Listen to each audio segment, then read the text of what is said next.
Quand on pense aux impressionnistes, on pense souvent à Paris, à la Normandie, mais pas forcément, reconnaissons-le, à Londres. Et c'est pourtant une destination clé dans la naissance de l'impressionnisme, et c'est ce que nous démontre magnifiquement le Petit Palais de Paris avec cette superbe exposition. Dans les années 1870, la guerre franco-allemande, la chute du Second Empire et puis l'insurrection évidemment de la Commune mettent Paris à feu et à sang et poussent de nombreux artistes français à se réfugier au Royaume-Uni. Alors Londres représente à la fois un refuge sûr pour les artistes, mais aussi, il faut l'avouer, une belle opportunité parce que la terre d'accueil britannique est alors au sommet de sa puissance et le marché de l'art est en plein boom, ce qui ne gâche rien. Alors ici, vous admirerez une centaine de chefs-d'œuvre non visibles en France, tout simplement parce qu'elles ont été acquises par des collectionneurs anglais qui, vous vous en doutez, ne s'en sont jamais séparés. Alors quelle influence cette expérience de l'outre-Manche exercera-t-elle sur nos artistes français? Le parcours est dynamique.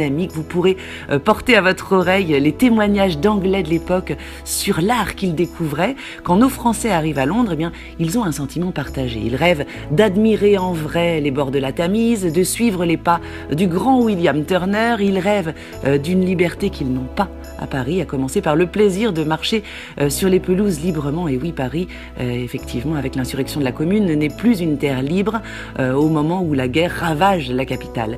Un sentiment donc de joie qui s'estompe néanmoins rapidement quand il tombe face à l'atmosphère brumeuse et industrielle du Londres victorien. Il déchante nos artistes.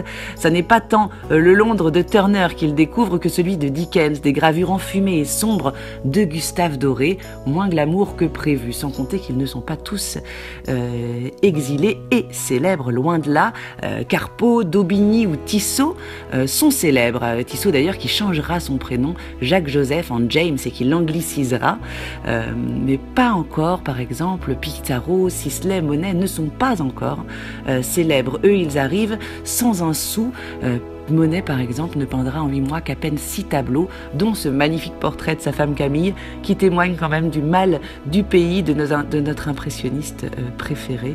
On découvrira d'ailleurs dans l'exposition, pour la première fois en France, les 6 vues du Parlement de Londres qu'il réalisera lors de son 2e voyage, une revanche en quelque sorte de l'artiste quelques années plus tard, ainsi que cette incroyable œuvre de Derain datée de 1904, une réponse aux couleurs délicates de Monet avec une palette vive, intense, lumineuse, qui annonce évidemment le fauvisme. Les Français apportent une fraîcheur et un vrai souffle de modernité à l'art britannique de l'époque. Ils peignent ce qu'ils voient, la Tamise, la vie mondaine, la brume certes, les matchs de cricket ou les scènes plus rurales de faubourg, quitte à froisser le bon goût victorien. C'est une nouvelle page de l'histoire de l'art qui s'est alors ouverte.